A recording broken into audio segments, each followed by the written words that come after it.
To start this, I want to say I'm now an adult 28-year-old male. This story happened when I was around 15 years old and to date still blows my mind. Okay, so for context, when I was 15, I was a little pothead. I loved smoking weed, so whenever I got a chance, which was basically every day, I would get high with my friends. We'll come back to that later. I grew up in a town in the UK that was huge for a town. We had nearly 100k residents. So yeah, pretty big. Where I used to live was in like an estate full of houses. I had a best friend at the time who lived about a 20 to 25 minute walk from my house. But in order to get there, you had to walk through a wooded area that led to a big lake that you would have to walk around to get to near his house. So one day randomly I was out with my friend whom I just mentioned, plus many others, when we noticed a lot of police presence in the area near the woods, plus there was a police helicopter up in the air. Being curious, we followed the police to the woodlands that separated our houses. We went through the woods to the lake where the police and ambulance workers were. They were amongst many bystanders at this point. We got there and started asking people about what happened. We were told that a young boy around the age of 7 had drowned in the lake near the path where everyone was gathering. Over the next couple of days, police were trawling the lake looking for the child who they knew was there because his friend ran for help when he fell in and couldn't get out. 2 or 3 days after he slipped in the lake, authorities found the young boy's body, which was big news in my town. No later than 24 hours after the boy was found, the local council installed a black metal bench on the footpath near where he died with a little plaque commemorating his life. Okay, so that very next day, I was out with my friend near where I lived. We were getting high with a bunch of other friends we knew. By the time we were done getting high, we decided to go back to his house to sleep because my mom would have gone crazy over the fact that we were high. We started to walk back to his house at around 11 p.m. It was really dark out. We passed my house and eventually got to the woods. We walked through the woods and got to the start of the lake. We started walking down the side of the lake down the path towards where the kid drowned and the bench was. We were just talking nonsense as high teens did when I noticed that when the bench got into sight, there was a man sat on the bench. Now I was a bit freaked out by this but didn't say anything yet. It was 11 p.m. near the woods in the dark. It was creepy, but when I got a little closer I noticed I could see what the man was wearing, and he was dressed as a priest. You know, black jacket, white collar. Upon seeing this priest I sighed some relief because I just presumed he was praying or something of the sort for the kid that drowned in that spot about 4 days earlier. So after noticing this priest, I just watched him sit there. As I got closer and closer, I didn't say anything to my friend who was right next to me, but we collectively stopped talking once we noticed the man. As we got closer, it was more obvious he was a priest, and then once we got within about 5 meters, he was gone. Like gone. I felt like I blinked, and he just disappeared. When we were walking past the actual bench where I had seen him sat, there was nobody there, but if he was to have gotten up and walked away, I'd have seen him. It's a one-track walkway. After I got to the bench, I turned to my friend who was just as confused and spooked as I was. I asked him if he'd just seen that man sat on the bench. I didn't want to say what type of man because the way he was dressed was very obvious as to what type of man he was. But as I asked him, "Did you just see that man sat on the bench?" he said, "Yeah, the guy dressed like a priest." When I tell you my heart sunk, I can't explain that feeling or that situation to this day. What gets me is I purposely asked my friend if he had seen the man, and he corrected me by saying, the man was a priest. If it was a person, they'd have had to get up and walk away from us in a straight line down the path, which we'd have seen, or they'd have had to walk past us, but no. When we got close, poof, gone. Still to this day, it's my only paranormal experience, but blows my mind every time I think about it.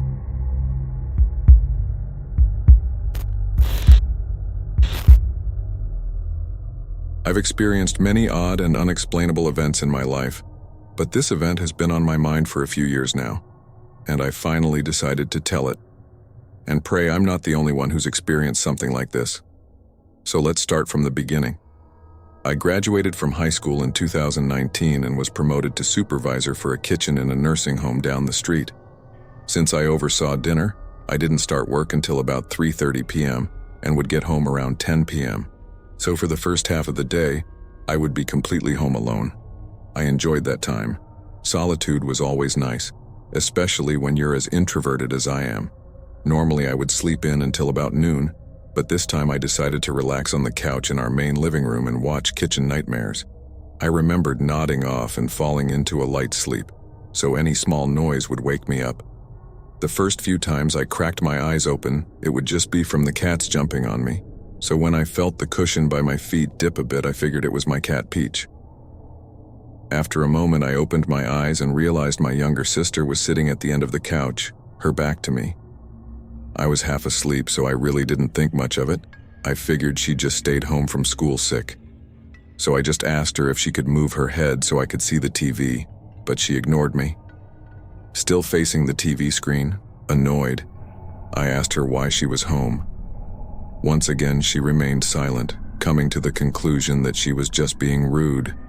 Again, I closed my eyes and fell back asleep. After about another hour, I got up and started to get ready for work, and noticed my sister wasn't in the room or in the house. Concerned, I called her. After trying to call her a few times and getting nothing, I called my mother. She picked up and I asked her if Sis told her where she was going. My mother, confused, asked me what I was talking about. She dropped Sis off at school before going to work.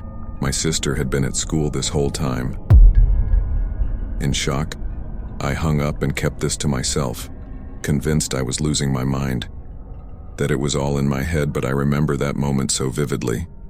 What my sister was wearing, how she was sitting, how I felt a shift in the couch when she sat down. This wasn't a dream, this was real. It had to be.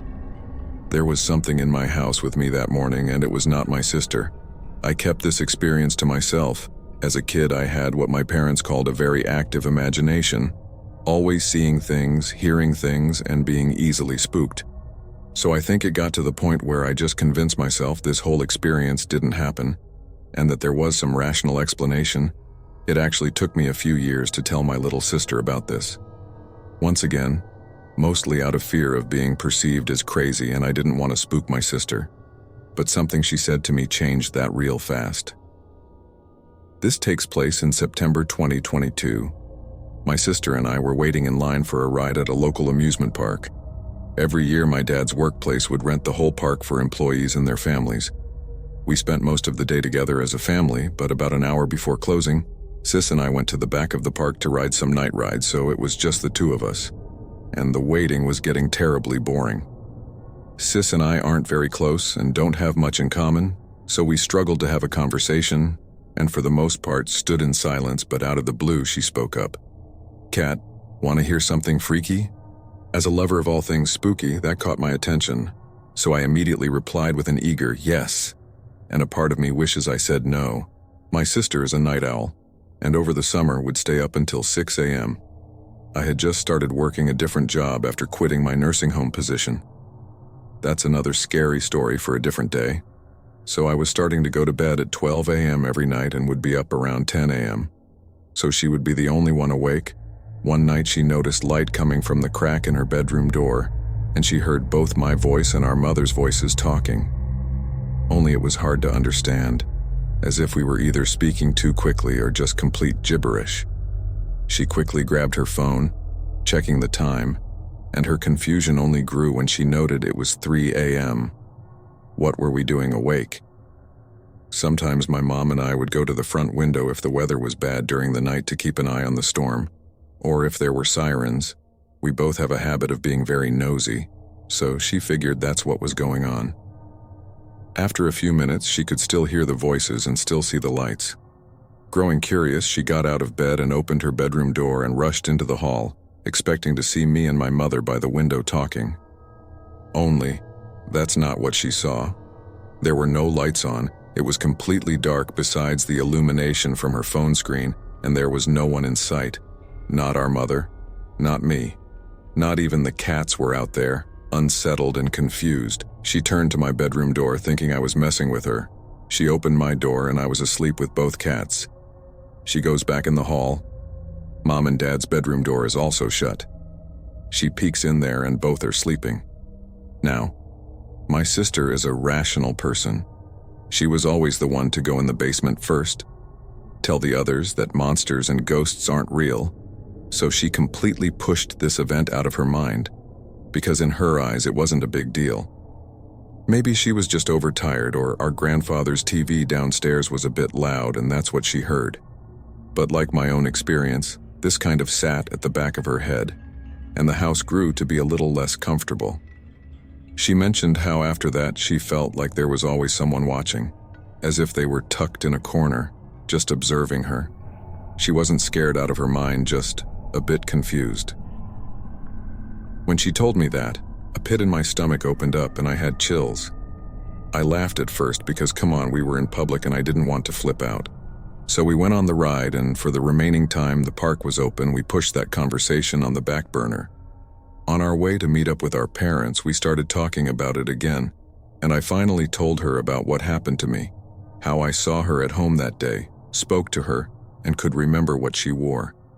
That was the first time I saw her get scared. I wasn't home, she kept saying. What do you think it was then? We still don't know. We don't know if we want to know. The only thing we are sure of is there is something in our house.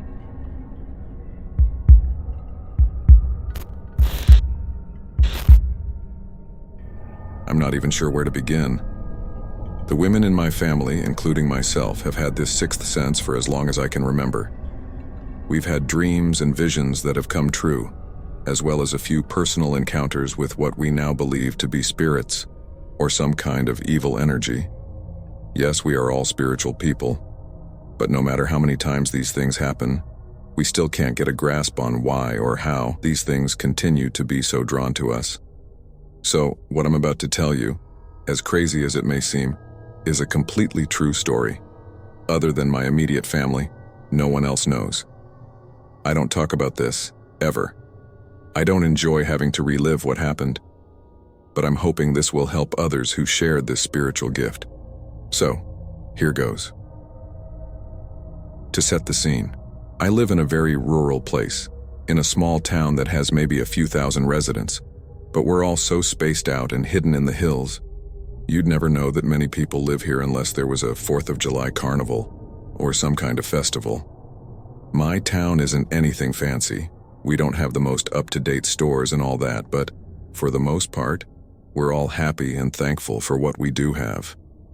The neighborhoods were like mini communities. We all cared and helped one another. Everyone was friends with everyone, and we all knew each other's business. It was the middle of spring. Lovely weather in the mornings and nights, but as the day went on, you could feel the heat steadily rise. As the heat rose, families came outside to bask in the bright sunlight, while young kids laughed and played. This spring day was just like any other day. I got up, got ready for school, and left to go listen to mundane lectures for the next 8 hours. I'll never forget that feeling I had while I sat and daydreamed, wishing time would go faster, just for the school day. That little glimmer of hope would trickle up into my brain when the clock finally read 3 p.m. It's time to go home. Oh, thank God, I thought to myself as the 3 p.m. bell rattled my ears. I rush home, as always, even though I know the only thing that I'm rushing towards is a mountain of homework. It's like my mind plays tricks on me, making me think that simply being out of school and at home is a relaxing reward for getting through the day, although there wasn't any actual relaxing. It was just more stress in a comfortable environment. I hustle through the multiple pages, completing every problem with a bit of skepticism, questioning my intelligence. But nonetheless, I talk myself up and get through it. Before I know it, the clock reads 8 p.m. Time to eat and shower, and then I can rest for the first time today. I complete these remaining 2 tasks and gleefully skip to my bedroom. I slip on whatever large t-shirt I can find and jump into my large pink bed, letting the comfort of my soft pillows and furry covers overtake me as I slowly sink into the mattress. I'm one of those people that are woken up very easily. I'm not kidding, a mouse could fart and it'd wake me up. So when I felt my eyelids trying to shut, I took full advantage. I tuck myself in, get comfortable, and go straight to sleep. Now, these next events are questionable, to say the least. I still, to this day, have no idea why God showed me what he did. I've even questioned if it was God that showed me this, or if this was the work of the devil. The very second my eyelids shut, I'm no longer asleep in my cozy bed. I'm in the passenger seat of a small black truck, an S10, a truck that I've never even seen in person, let alone been in before. And I'm hot. I'm so hot. I instantly feel gobs of sweat pour down my face and chest. My once comfortable t-shirt is already drenched in heavy sweat, clinging to my body. It's like my physical body had been here much longer than my mind was aware of. The heat instantly sends my mind into a frenzy. Intrusive thoughts race through every crevice of my brain as my breath becomes shallow, as if my lungs were incapable of inhaling the boiling air. I frantically look around the black interior of the truck, trying to find the door handle to get out, but there isn't one. That's when I notice that not only am I in the passenger seat, but the truck is moving. I glance over to the driver's seat to see a large, black, blurry figure that looks like the outline of a person. It's like these black pixels that are constantly moving, yet making sure to keep the outline visible. And it is driving this truck. I couldn't focus on anything more than the entity itself at this point. The dark particles erratically swirled all through this outline of a person, imitating normal human movements as one would do when driving. I could see the black pixels wrap around the steering wheel, as the wheel would move whatever direction the entity willed it to. Complete dread coats every limb of my body as I try to focus on these particles, but I just couldn't, no matter how hard I tried. This thing remained so blurry, all I could see was the scattered outline of a person that was a little bigger than me. As I stare at the outline with intense bewilderment, I'm met with sudden feelings of nostalgia and grief, but I no longer feel fear, at least not for the entity. Before I can even question why I'm experiencing these emotions, they were viciously ripped away in a matter of milliseconds. My mind is yet again forced to focus on the overwhelming heat that was continuing to seep through the black truck. I can feel the gallons of sweat that have combined with the fabric seat, gushing as I move my burning body. The heat is so intense, I'm barely able to hold my head up to look out of the scorched windows. We're in the old hollow that I grew up in as a child. The same little red house my neighbor and I played at daily. The same tire swing my cousin and I spent many evenings on. The same blacktop road that was eaten away with more potholes than you can count. It was all there. All the things I grew to love and cherish. But everything was on fire. The trees were glowing bright yellow, so bright, it was like you could sense the vibration of the intense flames just by looking at them. The grass was swaying with vibrant colors of yellow and orange as the fire consumed every inch of this world. The sky was overtaken by huge, dark clouds of black smoke that never seemed to let up. The road was even engulfed in these extraordinary flames, like we were magically driving on molten lava, yet I could still feel every pothole the truck drove over. Tears fill my eyes, and just for a moment I forget that my body feels like it's in the middle of being cremated. But then I hear the screams. Screams that were coming from the fire. These high-pitched screams were cries of agony and despair. You don't ever forget screams like this. Screams that make your blood curdle and your stomach turn. Screams that are so prominent, it's like you can feel their pain. My body tightens uncontrollably, and I'm met with an immense feeling of sorrow. I can no longer talk or move. I'm frozen in place. I'm forced to witness the best memories of my childhood and the people I love, burned to ash in this world made of fire.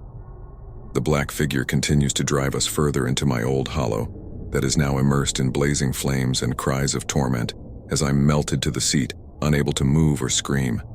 This continues for what seems like forever. How do I get out? Get me out! These were the only thoughts I could muster.